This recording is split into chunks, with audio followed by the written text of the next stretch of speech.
ஒன்றும் தெரியல போங்க இப்படி பண்ணுறீங்களேம்மா. மேலே வயர் இருக்கு,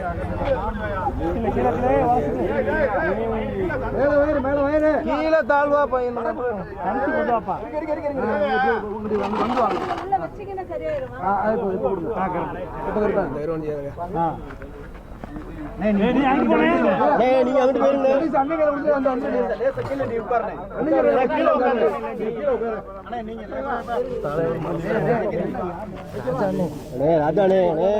ரொம்ப தூக்காதானே.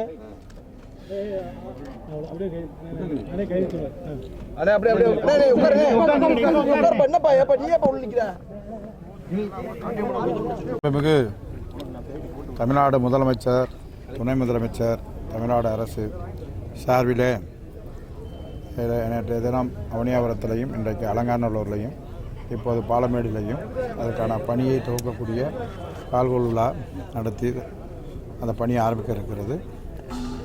இந்த ஜல்லிக்கட்டு தமிழருடைய பாரம்பரியமான ஜல்லிக்கட்டு கடந்த காலத்தை விட இந்த ஆண்டு மிக சிறப்பாக நடைபெற இருக்கிறது. சரி, எவ்வளோ காலை அதிகபட்சமாக முறையாக வேகமாக அமைச்சா ஒரு 800லேருந்து 900 காய் காலை வைப்பாங்க.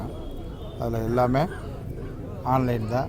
காளையாக இருந்தாலும் சரி, மாடுபிடி வீரர்களாக இருந்தாலும் சரி, சட்டத்துக்கு உட்பட்டு எல்லாம் பண்ணுவாங்க. அது பூரா மாவட்ட நிர்வாகத்தினுடைய தலைமையில் எல்லா அதிகாரிகளும் சேர்ந்து, அதே போல் இங்கே பாலமேட்டை பொறுத்தளவு கிராம மகாலிங்க மடத்து கமிட்டின்னு ஒன்று இருக்குது. அவங்களும் கிராம சார்பில் அந்த கமிட்டி இருக்கும்.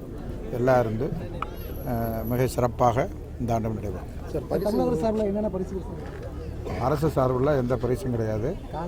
அதாவது இது வழங்குறவங்க பூராமே நன்கொடையாளர்கள் சார்பில் தான், நன்கொடையாளர்கள் தான் எல்லாம் வழங்குவாங்க. அதனால் அது தவறாக புரிஞ்சிட்டு இருக்காங்க. இல்லை, எப்பயுமே நம்முடைய அவனியாபுரமாக பாலமேடும் அலங்காநல்லூர்லாம் அரசு சார்பில் ஜல்லிக்கட்டு மட்டும்தான் அது பண்ணக்கூடிய, மற்ற கொடுக்கக்கூடிய பரிசு அத்தனையுமே நன்கொடையாளர்கள் கொடுக்கக்கூடிய பரிசு தான்.